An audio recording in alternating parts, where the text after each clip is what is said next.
E aí também, uma outra história bacana, um cara escreveu um livro, Por que eu matei o Gandhi? Why I Killed Gandhi. E até a hora que ele foi enforcado, ele achava que tinha razão. E eu falei, eu preciso ler esse livro. E comecei a procurar nas livrarias de Rishikesh, não achava. Entrei numa loja um dia, tinha um casal de brasileiros, me viram perguntando para o dono da loja, ele falou, acabei de ver numa livraria ali embaixo, vai lá. Mas antes, João, eu queria te contar uma história. Eles tinham assistido o Gandhi lá, eu estava comprando uma joia para minha sogra e uma senhora muito bacana se apresentou, acabamos conversando. Resultado, era a princesa do Nepal que estava fazendo um curso de yoga em Rishikesh. Vamos fazer uma apresentação do Gandhi para ela e para a comitiva? Eu falei, lógico. E ainda fizemos para a princesa do Nepal e a sua comitiva uma apresentação do Gandhi. Aí comprei o livro, fui ler o livro, e a razão por que mataram o Gandhi. Quando a Índia se separa do Paquistão, a Índia se compromete a dar um dinheiro para o Paquistão começar a existir como país, formar secretarias, universidades, hospitais. Resolveram dividir em 3 partes. Pagaram a primeira parte, quando foi pagar a segunda parte, se recusaram a pagar.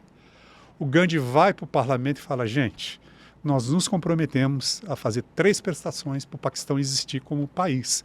Então eu sou totalmente contra essa interrupção, vou batalhar para a gente continuar a honrar o nosso compromisso. Aí começaram a achar que ele estava indo para o lado dos muçulmanos. Botaram uma bomba, que todo final de tarde ele fazia uma fala pública, onde ele foi assassinado, botaram uma bomba embaixo do estrado, a polícia descobriu, falaram, agora você vai ter guarda-costas. Falou, não, meu guarda-costa é Deus. Aí um mês depois vai esse Sikh, que era um pessoal radical, não foram Sikhs, eram os hindus radicais, mata, dá o tiro no Gandhi, na hora que ele toma o tiro ele fala assim, God, morre dizendo Deus pro cara. Então mataram ele por uma questão econômica e política, cara. Nossa, é pesada a história. Caramba, que história, hein? É. E o cara, até o dia da morte dele, falou, eu fiz bem em matar o Gandhi. Mas no dia da morte não se arrependeu? Até o dia da morte dele, ele não se arrependeu, Alex. Ele falou, eu tinha que matar o Gandhi mesmo, ele estava atrapalhando a evolução da Índia, cara. Nossa. E aí tem os passos dele, até onde ele... É muito emocionante lá essa casa, que era a casa de um amigo dele, ele estava hospedado na casa de um amigo dele. Caramba. Essa peça que você produziu lá na Índia, você fazia em português para brasileiros? Você fazia em inglês? Fiz em inglês. Eu tenho um videozinho dele aqui, quer que eu passe pro Edu? Será que dá para passar o videozinho de eu falando em inglês, claro, lá na Índia? Só ver se não tem música, alguma coisa, que senão o YouTube... Corta, né? Corta. Olha, o Edu ainda não viu a segunda foto. Você pode, se você quiser fazer uma frase ou duas em inglês, a gente tem bastante audiência lá na Europa, nos Estados Unidos. Agora é o seguinte, faz tempo que eu não faço em inglês. Mas nem que seja uma frase. Não, mas que eu acho que seria legal ver o contexto do contexto todo, né? Da coisa lá. Eu acho que tem uma aqui que não tem música. Vamos ver se o Edu já conseguiu ver. Vamos ver. My name is Mahatma Gandhi. I was known at the world as... No, my name is Mohandas Karamchand Gandhi, but I was known at the world as Mahatma Gandhi. Mahatma Gandhi means great soul in my language. Uhum. Começa assim. Começa assim. E como é que foi essa... Como que se inicia, por exemplo, um processo de preparar a peça para ir para tal país, por exemplo, para a Índia? Para a Índia. Quem que financia isso? Quem que fecha esse negócio? Eu achei curioso. Aconteceu o seguinte, teve aniversário do Prem Baba. Deixa eu só ver essa aqui. Teve? Não, essa aqui. Essa aqui eu estou falando.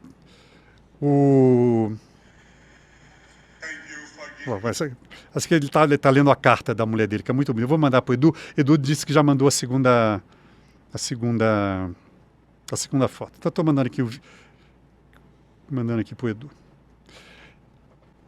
O Prem Baba me viu fazendo o Gandhi no aniversário dele. Ele falou, se você preparar uma versão em inglês, eu te levo para a Índia para fazer no Parmarth Niketan.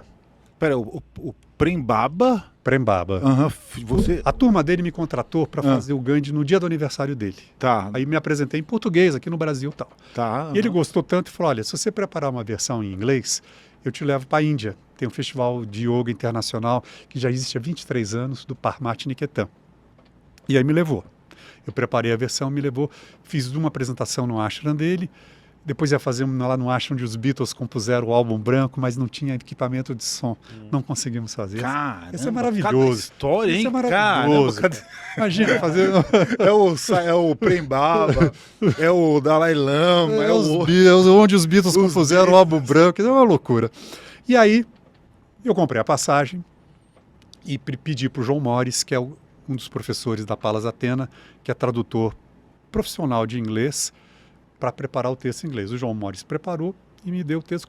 Aí contratei uma professora, a Angela Charity, inglesa, porque eu não falo inglês. Eu me viro, mas não falo. Uhum. Trabalhei 1 ano com a Angela, uma vez por semana, ela trabalhando a peça em inglês comigo. Ela era muito séria, ela falava, João, eu vou fazer você botar o sotaque em inglês, mas eu falei, mas o Gandhi é indiano. Ele falou, depois você suja, porque você tem que aprender o inglês legal, depois você suja com sotaque indiano, até brasileiro que passa. Tudo bem. E aí tem um amigo meu, Zé Celso Dias, dono de uma construtora, que me levou para fazer o Gandhi para o hospital de Tabapuã. Ele cuida do hospital de Tabapuã. Eu fui almoçar com o Zé Celso. Ele falou, o que vai fazer em janeiro? Eu falei, eu vou para a Índia, vou fazer o Gandhi na Índia. Ele falou, o quê? Eu falei, vou fazer o Gandhi na Índia. E aí, você já comprou a passagem? Eu falei, já. Ele falou, quanto é que custou? Eu falei, tanto. Ele falou, então eu vou te dar de presente, porque você tem que ir na Índia fazer esse espetáculo. Aí o Zé Celso Dias, da Diase, construtora, me pagou a passagem para ir para a Índia. Não só me pagou a passagem para ir para a Índia, como me bancou o Chico. Ele deu 45 mil reais para a produção do Chico.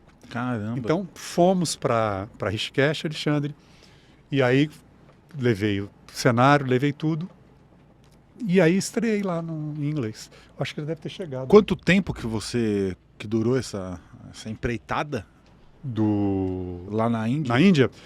Na Índia eu fiquei 40 dias. Caramba, bastante tempo. 40 dias. O que você viu assim que mais te impressionou, que te chocou? Olha, o que mais me impressionou é o trânsito, Alexandre. Uhum. Eles não, é uma loucura. Você buzina, você tem preferência. Então é muito carro e não tem acidente de carro. Os caras buzinam, o outro respeita, então isso me deixou... E também a profunda miséria e a profunda riqueza que existe. A desigualdade social na Índia é muito grande. Teve um dia que eu estava em Delhi, num carro, e vi uma mulher magra, pedindo dinheiro. Eu falei, mas essa mulher está com um casaco. Quando eu vi, era um homem, ela carregando o marido dela, carregando nas costas e pedindo dinheiro. Olha, Alexandre, foi uma coisa assim que me deixou assim estupefato, cara. Você achou que ela estava vestindo um casaco de pele e era uma pessoa, o marido dela pequenininho agarrado nas costas. Nossa! Uma outra coisa que me impressionou muito também, que eu fiz algumas viagens de carro.